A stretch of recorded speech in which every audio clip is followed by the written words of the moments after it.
Well, we're going to talk about, like we said, French Quarter. So if you're unfamiliar with this, you have Port Orleans, which has Riverside and French Quarter. They're right next to each other. We stayed at Riverside a couple of years ago and really enjoyed it. And these are considered Disney moderate level resorts here. Yes. So French Quarter, we're just going to go through some stuff real quickly about French Quarter. It was originally opened in 1991. Which is really early. I did not realize it was that old. I didn't either, and this is the first time I'd ever stayed here. Yeah. So I've been around here, but I didn't realize it had been around since 91 either. For some reason in my head, I thought it was... It doesn't feel like it's old. No. At all. No, not at all, no. And like we said, it's a moderate resort. Yes. Room rates start around $301 a night. But you can always get a cheaper rate with discounts.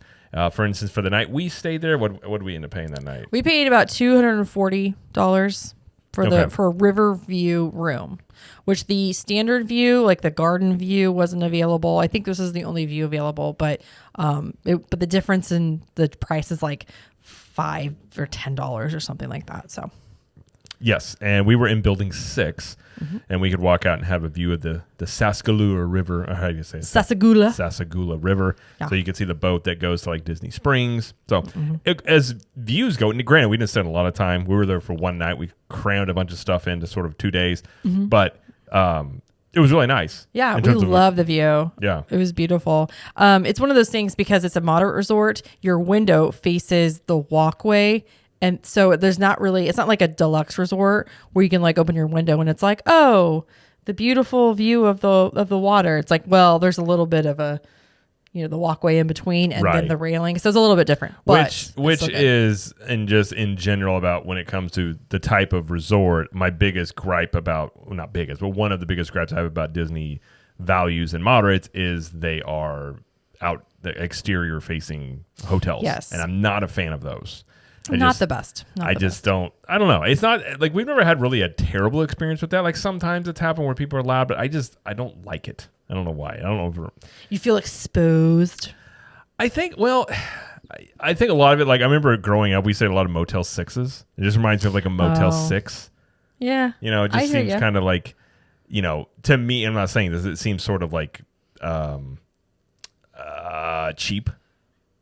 What's funny is like you'd think that they would have made it a little bit different because seeing it as a Disney resort, like it's a moderate, you'd think that maybe they would spring for interior hallways, kind of like they did in our Art of Animation. Yeah. With the suites. But yeah. Well, I mean, I'm sure exterior facing doors like this are cheaper to make. Well, sure. So I'm sure, which is one reason why we talk about all the time. Like I do enjoy like Universal's values and moderates because not all, but most of those are interior hallways. So right off the bat, there's about that, but it did have a cool view, and the resort itself was nice. So, we'll go ahead and talk about. We talk about the room first. Yeah. Okay. So we stayed. It's a 2-queen. Two queens. Mm-hmm. I mean, layout wise, there's nothing here that's crazy. Not especially compared to like other resorts. It was a smart TV. It did have a smart, which that is one of the most baffling things I will say is the inconsistency of the TVs. Even of newer refurbed rooms, some of them don't have smart TVs. Some of them do. Like Boardwalk. Boardwalk was a refurbed room and it didn't have a smart TV. Yeah. Which is crazy. Well, and it's one of those things like for us, like we don't watch that much TV in general anyways. Right. But I know some people like on the smart TVs, you can hook up your phone to watch like say Disney Plus. Yeah. Or you can use it in different ways. And then if they don't have that, and I know we've had listeners talk about how they were ready to like watch football games or something. Yeah. And it's not a smart TV and they can't do it. Right. So I think for some people that could be more of a game breaker or a deal breaker versus for us. Yeah. But it is nice because it says, it's got the whole welcome to your name on there. And you can watch Josh D'Amaro say hi to you. That's right. Over and over again. They had the video on demand stuff. So they do have nice features when it is a smart TV. I think that should be just standard across the board. Sure. Everywhere. Absolutely. But the only thing I can guess is just like cost. And sometimes they just don't want to do it. I guess, yeah. I mean, would it be a DVC thing? Because before, like we rented on DVC points at Boardwalk. Is it like a DVC versus like? I don't know. That's a good question. It could be. I don't know. That just struck me as that. But struck you? It did. But moving on from the TV, just a couple of things to mention about this room. It does still have a curtain that separates the bathroom and the main room, which I took note of because I was like, that's not really like great for like sound purposes. Whereas a lot of the refurbed rooms, like at Caribbean Beach, at Coronado Springs, they have the barn door, the pocket door, which I do like better. I do like those better too. Yeah. Yep. So that is something to take note of. Decor wise in this room, it was very, I don't know, I want to say plain, but it's just very simple. Like there were touches of like Mardi Gras stuff, French Quarter stuff. Like the curtains were beads. They look like beads on them, which was, I think was kind of cool. They had a couple of fleur-de-lis. Those look fleur-de-lis that represent all that stuff. It was on like the sconces on the lights. I think it was above the headboard maybe, but just very simple. Wouldn't you say? Nothing great. I mean, it had little flares. Yeah. It did. Was this recently refurbed?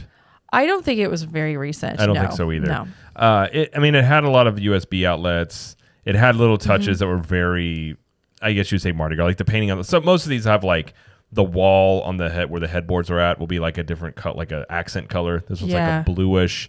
You've got the listening device that's in all the rooms that I just the Hello Disney. The Hello Disney that I don't use, but it's got like the picture on the wall. This one was like Mardi Gras.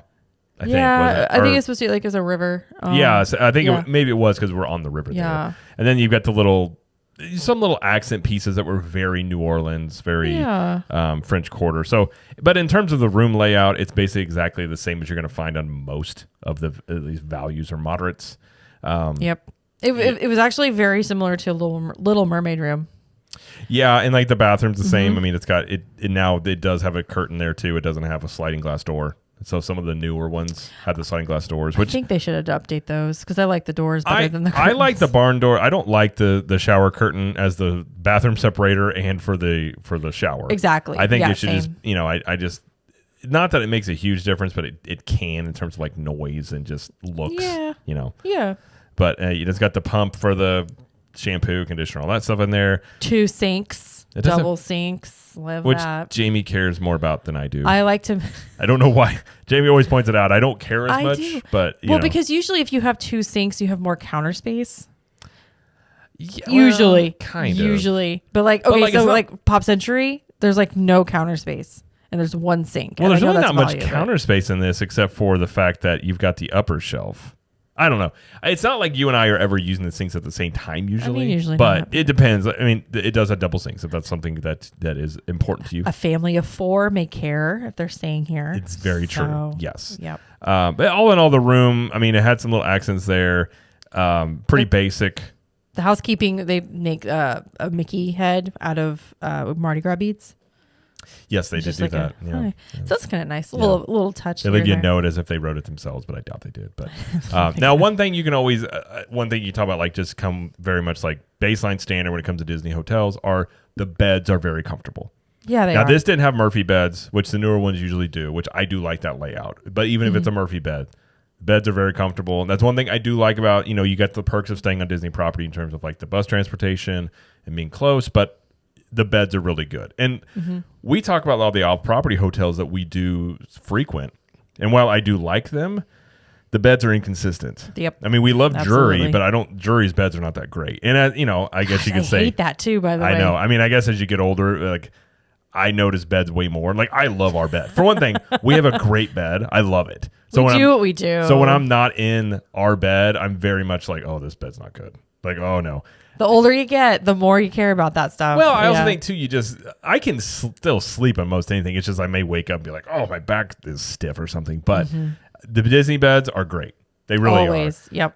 Now, one thing I will say, and I don't think there's anything that's like groundbreaking, but Disney hotels on the thermostat, they will only go, a lot of people ask about this. The hotels, and most resorts and most hotels do this now, they only will go down to a certain temperature. What temperature is that? So Disney's, I think by default goes down to, says 68 degrees. Okay. I've never felt it actually gets down to 68 degrees. And this is always something interesting about hotel rooms because, like, personally in our house, like, we put it down to like 72 degrees at night and it feels very cool.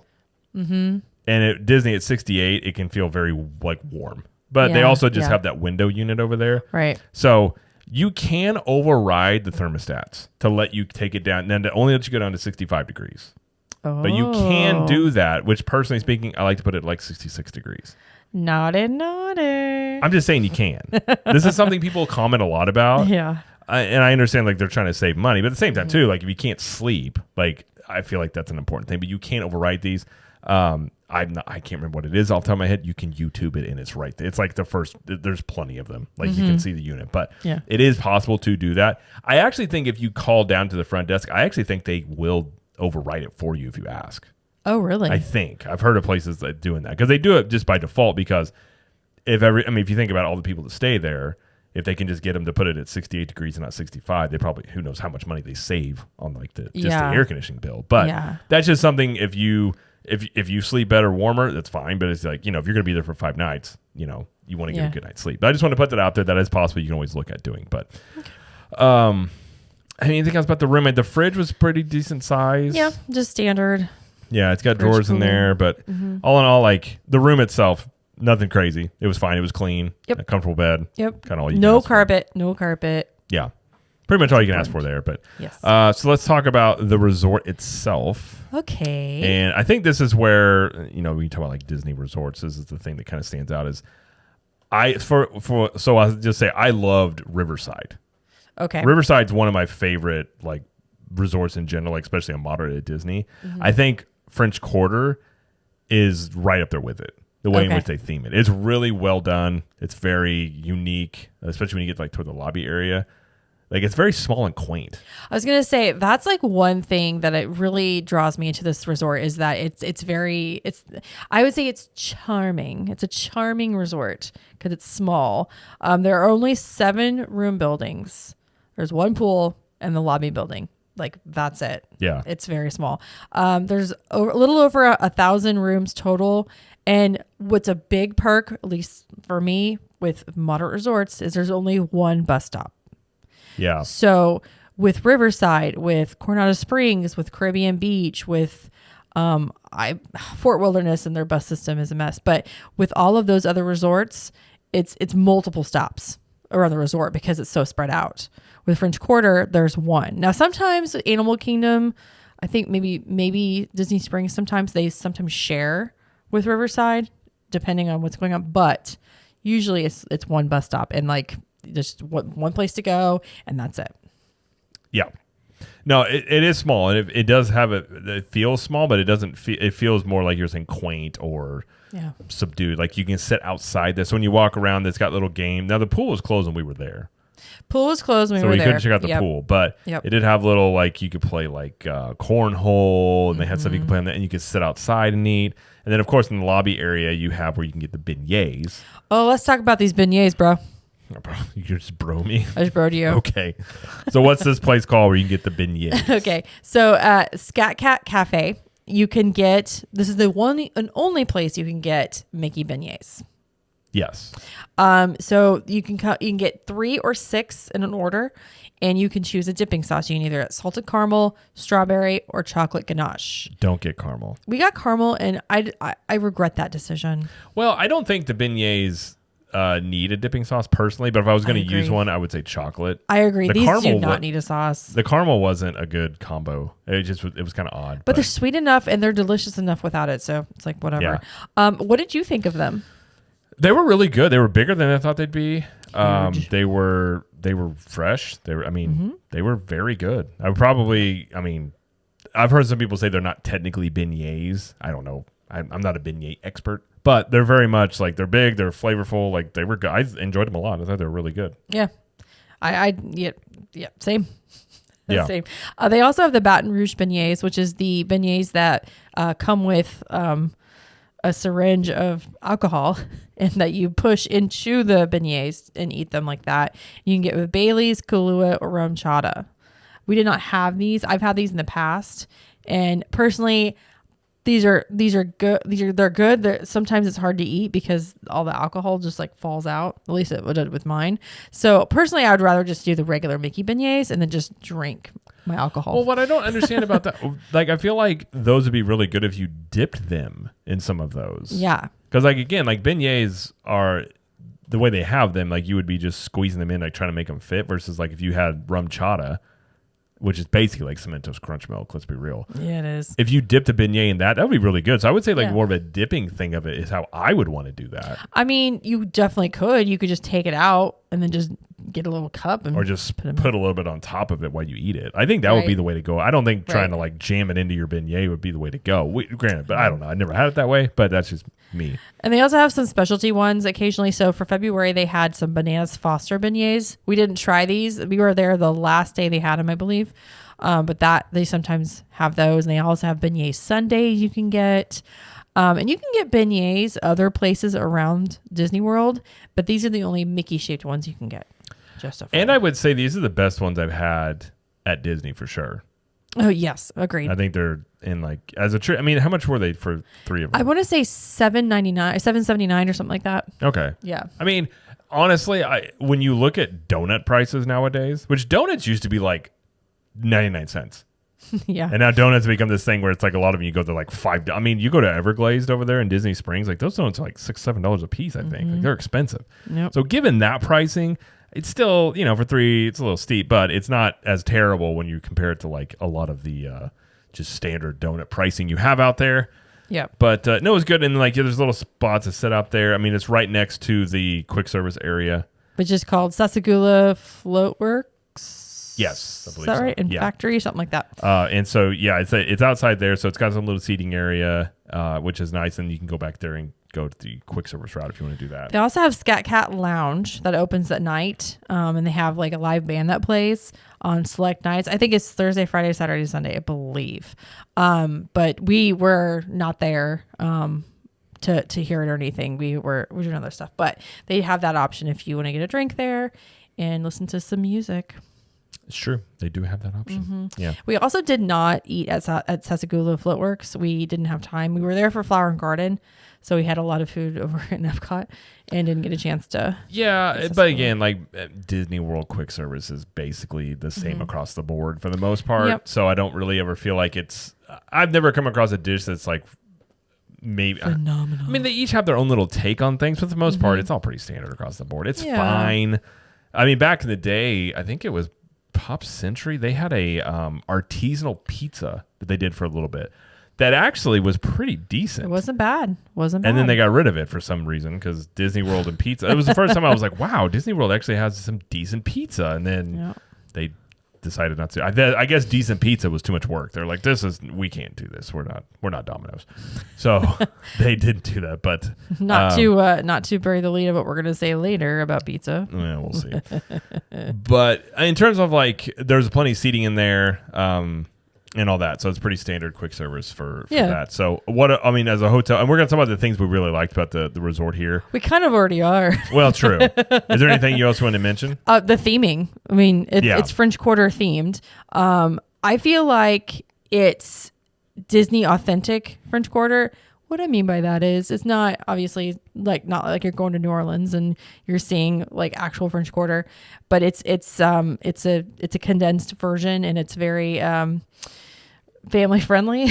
I guess I don't know how to say it, but it's set up with like small cobblestone streets like between the buildings of the rooms.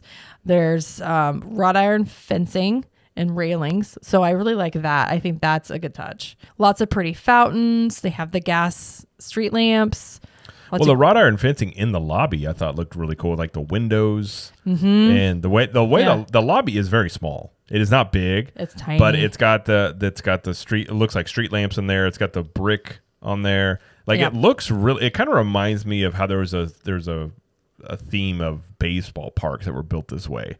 They kind of had like this wood. The brick and with the metal and stuff like that. The brick on the inside. Yeah, but like I'm thinking in terms of like how they did some of these. Like I like the way it felt really cool. It was very unique. I've never seen another Disney hotel lobby set up this way. Well, when you walk inside, I guess we should talk about this. When you walk inside, it looks like it's almost like you're supposed to be outside. Yeah, like it's like a courtyard. Yeah, there's a fountain in there, and like we were going into the registration area or like the check-in area.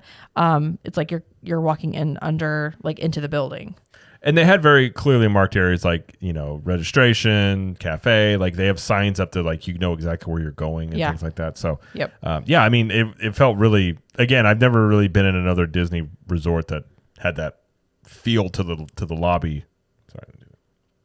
I've never been in another Disney resort that had that like feel to the lobby. I mean, obviously like, Wilderness Lodge is like a grand lobby. Huge. Yeah, this is not that. This is very, like you were saying, like quaint. It's almost like it reminds me like it was supposed to be a little small hotel off of French Quarter. Yeah. Kind of maybe the idea behind it. But did you notice how there were a lot of benches everywhere? There was a lot of places. Yeah, there was. There's a lot of places to sit. Yeah, a lot of places to sit. Yeah. A lot of green. The landscaping was done very well. It's like pretty, lots of like the way the shrubs were. Mm-hmm. Now, when you're walking around, it looks like the streets of New Orleans. A lot of them are the like cobblestone streets. And they've got signage up and things like that. So it's actually easier if you look at the street names, because sometimes it can get a little confusing when you're in a Disney resort, especially the moderates. Oh, they did have street names. Yeah. I forgot about that. So sometimes it can get a little confusing. Like, I mean, Caribbean Beach can be downright confusing sometimes for people. Like, you get in there and you're like, which building's what? So like, if you look at these street names, it can kind of like guide you a little bit. Granted, it's not a very big resort. Honestly, you could, if you walk out of the lobby toward the pool and you look left, you're going to see all the buildings. You look right, you're going to see all the buildings. Right. It's not like you're going to see everything. Yeah, it's a very small resort for that way. But yeah, I like that. I'm trying to think of the other thing. I mean, I definitely liked being next to the river in our room. I thought, oh my gosh, I thought that was really pretty, especially at night when you get the boats driving by and you're kind of just near the water. You got the street lamps out there. There's places to sit near. There's fountains and you could sit outside there. And I like that there is boat access to Disney Springs from this resort, and there's also a boat dock over at Riverside. So usually what they do is they start at Riverside, then they stop at French Quarter, and then they go to Disney Springs. I think that's a really cool perk about, especially if you're wanting to go to Disney Springs like a couple times or whatever. It's very convenient. Yeah.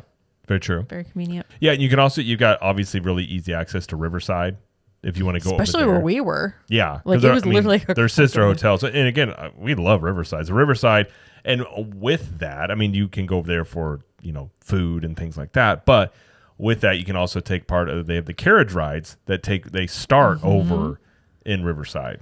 Yeah, we did that when we stayed at Riverside. A couple years ago. Yeah, it was a 20-minute ride. Back then it was $55. Now it's $65. But the reason we even mentioned it with this episode or with talking about French Quarter is that they take you from Riverside into French Quarter and then back. And like it's kind of cool to hear the horse and the carriage like go over the cobblestones. Like it's a very small detail, but it's actually like really cool. Yeah.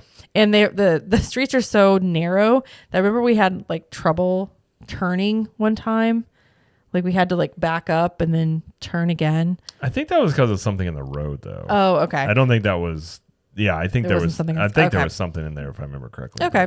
Well, anyway, so you can definitely do that. And that is a part of French Quarter too. So if you want to go to Riverside, besides carriage rides and the food, they also have Yeehaw Bob's.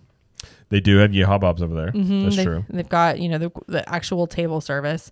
Apparently, French Quarter used to have a table service restaurant. I mean, it's really not big enough for one, given the size of it, unless it was like a really, really good one, and then a lot of people would come over there. Yeah. But that's also kind of difficult sometimes at Disney. Yeah. With deal with reservations and stuff. Yeah. But I mean, we talked about it over Riverside boat rides. We weren't really impressed by it. It's okay. It's all right. Yep. I don't think I would go out of my way to go to boat rides, personally speaking. At least from what we had a couple years ago, it was just very much like, Applebee's level, if not worse. It was somewhere around there. I think it was better than that, but okay. I mean, I think you're underestimating the power of Applebee's and their deals they have. Maybe I am. But and then no, it was closed when we were there, but you've been in the pool here before. Yeah, so the pool, it's called the Doubloon Lagoon. It's Mardi Gras themed. It's that lore. It's got a 51-foot water slide down a sea serpent that intertwines into the whole pool, and at the top you have King Neptune, which I just call Triton because it looks like King Triton. They've got a hot tub in the pool area, well, kind of off the pool area. They've got a kids splash area. I mean, it's a decent sized pool for the size of the resort, And they've got Mardi Gras, pool bar. Again, this was all closed when we were there, and they just tell you have to go to the Riverside pool if you want to use pool. So yeah. Personally, I don't know about any public hot tub that's part of a Mardi Gras themed place. That's just me. Oh, I'm not touching the hot tub. I'm not anywhere. So I enjoy a hot tub, not a public one. Just put that one out there. And even at Disney things, it's a little, I don't know. There's some interesting crowds that kind of frequent those hot tubs. I'll just put it that way. That's true. Yeah. They also have a kids playground right outside the pool area. They do the campfire like they do at other resorts. They do the movie Under the Stars. You can do fishing while you're there. You can do the arcades called South Quarter Games Arcade and the Jackson Square gift shop. And I will say at the gift shop, I found quite a few French Quarter exclusive merchandise. Like it was all Tiana themed, but if you're looking for that French Quarter stuff, it is there. It is there. Well, there shirts, hats, cups, etc. So, okay. Well, I guess the question would be, what would you give it, and would you stay here again? So, I would stay here again for sure. I like the quaintness of the resort. I would want our kids to come back so they can experience the pool. I like that there's only one bus stop. All those things that we said, the beignets. So we'll stay here again. As far as what I would rank it, I would probably rank it I'll probably do like a 7 out of 10. And the reason I give it a 7 out of 10 is that for the price you pay for a moderate resort and what this resort gives you, you could also get a DVC deluxe resort for around the same price. Yeah. Sometimes, if you rented points. You rented points sometimes. So in my brain, I'm like, well, I would just go with the deluxe. But I'm glad we stayed here because again, I really like this resort. The rooms, I'm not as a fan of. You know, the rooms could definitely be redone. So with that, I'll give it a 7. Yeah, my issue I have a lot of Disney moderates is there's no difference in the room, in my opinion, outside of very small theming from values to moderates. Mm-hmm. So then it comes down to, is the resort itself worth it? And that's very dependent upon each family. It's like family or, going on a solo or just, you and another person. I liked it. When you're talking about the price it's at, I don't know if that's worth it given the stuff included with it.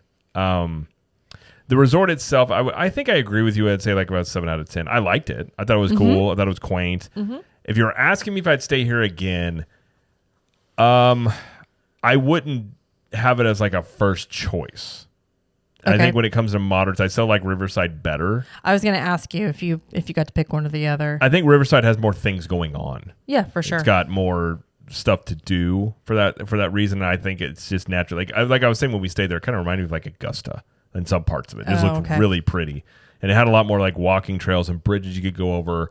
So we were in the Magnolia section, which was really nice. It was, yeah. So I still think I would say Riverside better. In terms of the other moderates, again, I'm not a huge fan of the Disney moderate category as a whole.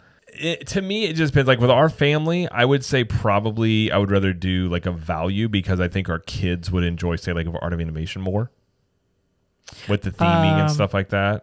Yeah, I agree with that. And I enjoy, I think, Pop Century in terms of like, I like that. That's my favorite value as a whole. Mm-hmm. So it's not that I don't like this place. I don't know if it's worth it when you're talking to the price per night difference. Given the room, I don't think the room has, like I said, it's got little flares here and there. I don't know how much that matters to people when you're staying there for like, say, like 5 nights or 2 nights, however long you're staying there. Mm-hmm. The resort's cool, but I think at the same time, if you're going with a family, I think you'd probably get more. I think you get pretty bored in French Quarter after a few days. Oh, I see. So it's a good for like a weekend trip or like a night or two. I think that could be okay, but I really think if you're here very long, you'd probably like versus staying like a value. It's got more things to do, and especially like Pop Century, you got the Skyliner there. You can always hop over and do things. Like here, you only have the bus transportation in the boat. It's but it's kind of hard to like when you're talking about a value having those different modes, like especially the Skyliner. Like that's a nice perk. Especially just to get around. So yeah. For me personally, I'm not that I would never stay here again. It just wouldn't be at the top of my list. Okay. I guess is the best way to put that. Fair enough. But that's kind of how I look at all the Disney moderates.